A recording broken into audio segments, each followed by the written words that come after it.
एक समय की बात है जब सत्य ही धर्म था और धर्म ही जीवन का आधार। जब अयोध्या के राजकुमार ने त्याग, प्रेम और पराक्रम की नई परिभाषा करी।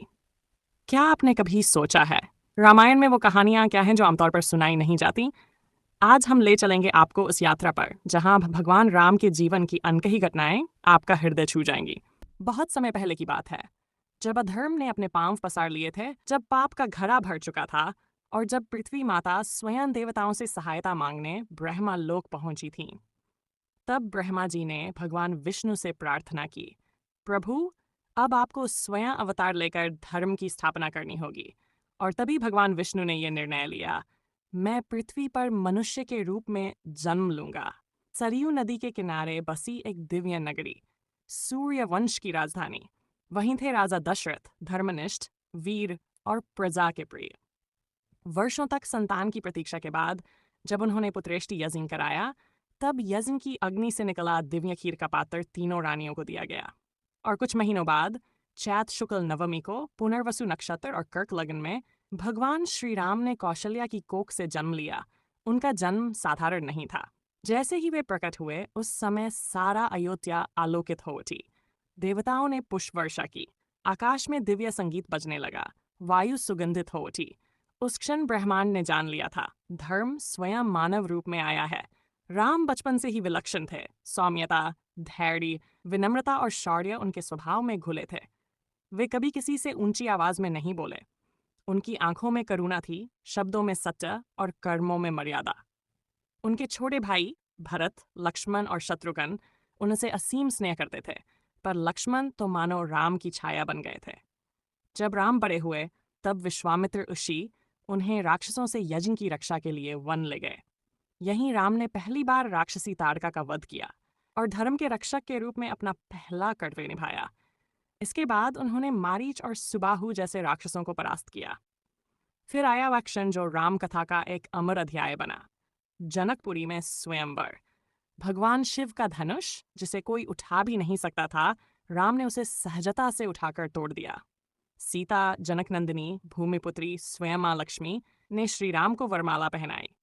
राम और सीता का विवाह कोई साधारण मिलन नहीं था, वह आत्मा और परमात्मा का संगम था, प्रकृति और पुरुष का मिलन था।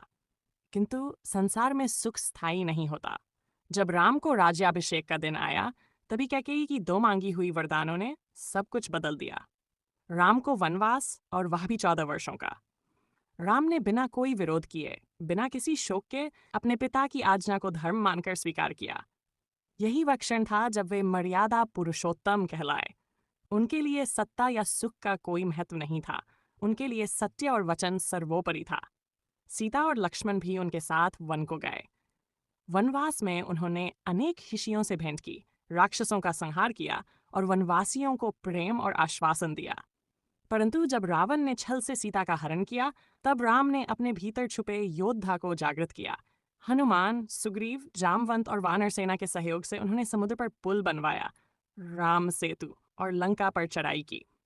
रावण जैसे विद्वान और पराक्रमी राक्षस को धर्म विरुद्ध आचरण के कारण उन्होंने पराजित किया। ये युद्ध केवल सीता की मुक्ति के लिए नहीं था, यह था अधर्म पर धर्म की विजय, अहंकार पर विनम्रता की विजय, भोग पर त्याग की विजय। वापस लौटने पर अयोध्या में दीप जलाए गए और तभी से दीपावली मनाई जाती है। श्री राम ने अयोध्या में एक आदर्श राज्य की स्थापना की, राम राज्य, जहां कोई दुखी नहीं था, कोई भूखा नहीं था और न्याय हर द्वार पर था। लेकिन श्री राम का जीवन केवल विजय की कथा नहीं, त्याग की पराकाष्ठा भी है। उन्होंने अपने कर्तव्य के लिए सीता को भी त्यागा और अंततः स्वयं सरयू में विलीन होकर ब्रह्म में एकाकार हो गए। राम कोई साधारण राजा नहीं थे, वे धर्म थे, नीति थे, प्रेम थे और सबसे बढ़कर वे एक आदर्श थे। राम के बिना भारत की कल्पना अधूरी है, राम के बिना जीवन की मर्यादा अधूरी है, राम के बिना कथा अधूरी है। और जब जब कोई अपने धर्म के पथ पर अडिग होकर चल पड़ता है, तब तब राम पुनः जन्म लेते हैं हमारे भीतर। ये वो घटना है जो इतिहास के पन्नों में दबी रह गई और जिसे सुनकर आपकी आत्मा भी कुछ पल के लिए ठहर जाएगी। रामराज्य के समय में कहा जाता है कि कोई भी असमय मृत्यु को प्राप्त नहीं होता था, परंतु एक दिन एक ब्राह्मण अपने मृत बालक का शव लेकर दरबार में आया और श्री राम से न्याय की गुहार लगाई। वह बोला, राजन, मेरे पुत्र की असमय मृत्यु हुई है। यह अधर्म और अन्याय है। जब तक राज्य में कोई पाप या वर्णन धर्म का उल्लंघन नहीं होता, तब तक कोई बालक ऐसे नहीं मरता। अवश्य ही राज्य में कोई अधार्मिक कार्य हुआ है। श्री राम चिंतित हुए क्योंकि उनका राज्य धर्म पर आधारित था। उन्होंने ऋषियों और मुनियों से परामर्श लिया। फिर उन्होंने कहा, मैं स्वयं जंगल में जाकर पता करूंगा कि कौन ऐसा कार्य कर रहा है जिससे धर्म का ह्रास हुआ है। श्री राम वन में भ्रमण करते हुए एक पहाड़ पर पहुंचे जहां एक तपस्वी योगासन में लीन था।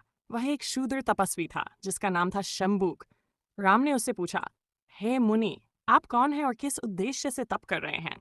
शंबुक ने उत्तर दिया, हे राजन, मैं शूद्र हूँ और स्वर्ग प्राप्ति के लिए तप कर रहा हूँ।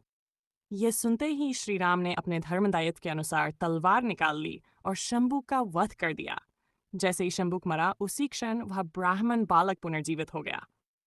आकाशवाणी हुई, धन्य हो राम, तुमने धर्म की रक्षा की और शत्रु का वध कर धर्मचक्र को स्थिर किया। इस घटना का तात्पर्य और चर्चा। उस युग में यह मान्यता थी कि शूद्रों को तप करने का अधिकार नहीं था, विशेषकर स्वर्ग प्राप्ति जैसे उद्देश्यों से। ये आज के युग में अनुचित लगता है, लेकिन उस समय के वर्णाश्रम धर्म के अनुसार ऐसा माना जाता था कि हर वर्ण का अपना एक कर्तव्य है। राजधर्म की जिम्मेदारी। श्री राम को मर्यादा पुरुषोत्तम कहा जाता है। उन्होंने राजधर्म का पालन करते हुए समाज के नियमों की रक्षा की, भले ही व्यक्तिगत दृष्टि से वह निर्णय कठोर लगा हो। कथा पर आधुनिक दृष्टिकोण। आज के समय में यह प्रसंग विवादास्पद माना जाता है क्योंकि यह वर्णभेद और सामाजिक असमानता को दर्शाता है। ऐसी ही और कहानियों के लिए चैनल को ज़रूर सब्सक्राइब करें, लाइक करें और अपने सुझाव कमेंट में लिखें। आपका साथ ही हमारी प्रेरणा है।